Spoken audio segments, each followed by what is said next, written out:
നാലാമത്തെ നോമ്പും തുറന്നിട്ടുള്ള ഇരുത്താണ് നിങ്ങളിപ്പോൾ കണ്ടുകൊണ്ടിരിക്കുന്നത്. അങ്ങനെ വീണ്ടും ഒരു മിനി വ്ളോഗ്. ഡ്യൂട്ടി കഴിഞ്ഞ് ഇനിയിപ്പോൾ നമ്മൾ ചാലിപ്പോൾ കൂട്ടാൻ വന്നിട്ടുണ്ട്. നേരെ പോകുന്നത് മുത്തായം കഴിക്കാൻ വേണ്ടിയിട്ട് നമ്മളുടെ ഫുഡ് ബൈറ്റ് റെസ്റ്റോറൻറ്റിലേക്ക്.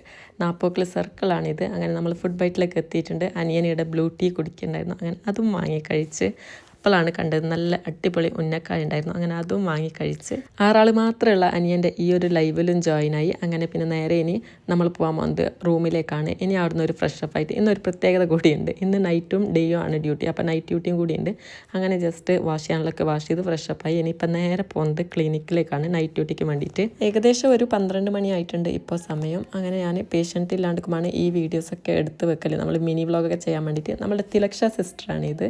ഞങ്ങൾ രണ്ടാളും അങ്ങനെ അത്താഴമൊക്കെ കഴിച്ച് ഇനിയിപ്പോൾ ബാങ്ക് കൊടുക്കാവുന്നവരെ കുറച്ച് നേരം ഒന്ന് ഉറങ്ങാമെന്ന് വിചാരിച്ചിട്ട് ഒരു കുറച്ച് പേഷ്യൻ്റ് ഇല്ലാണ്ടിരിക്കുമ്പോൾ നൈറ്റിൽ എമർജൻസി പേഷ്യൻ്റ് മാത്രമേ ഉണ്ടാവില്ലുള്ളൂ. സുബൈ ആയിട്ടുണ്ട് എന്തായാലും. ഇനിയിപ്പോൾ എന്തായാലും ഡേ ഡ്യൂട്ടിക്ക് വേണ്ടിയിട്ട് വെയിറ്റിംഗ് ആണ്. അങ്ങനെ നമ്മളുടെ ചോട്ടുച്ചാൻ്റെയോ നമ്മളുടെ ശേഷപ്പങ്കളുടെ കടയിലേക്ക് പോകാമെന്ന് വിചാരിക്കുമ്പോഴാണ് സൂര്യനിച്ചനെ കാണുന്നത്. അങ്ങനെ ജസ്റ്റ് ഒന്ന് വിറ്റമിൻ ഡി ഒക്കെ കൂട്ടാൻ വേണ്ടിയിട്ടാണ് ഇവിടെ ഒന്ന് ജസ്റ്റ് നിന്ന് നമ്മളെ ചോടിച്ചാണത്. ഇത് നമ്മളുടെ ശേഷപ്പങ്കളും അങ്ങനെ ഒരു പേസ്റ്റിൻ്റെ കഷ്ണവും ബ്രഷിൻ്റെ കഷ്ണവും വാങ്ങിച്ചിട്ട് നേരെ വീണ്ടും ക്ലിനിക്കിലേക്ക്. അന്നപ്പോഴാണ് നമ്മളുടെ അഞ്ജലിയും ദിവ്യയും എത്തിയിട്ട് കണ്ടത്. അപ്പോൾ ഇന്നത്തെ മിനി വ്ളോഗ് ഇവിടെ അവസാനിച്ചു.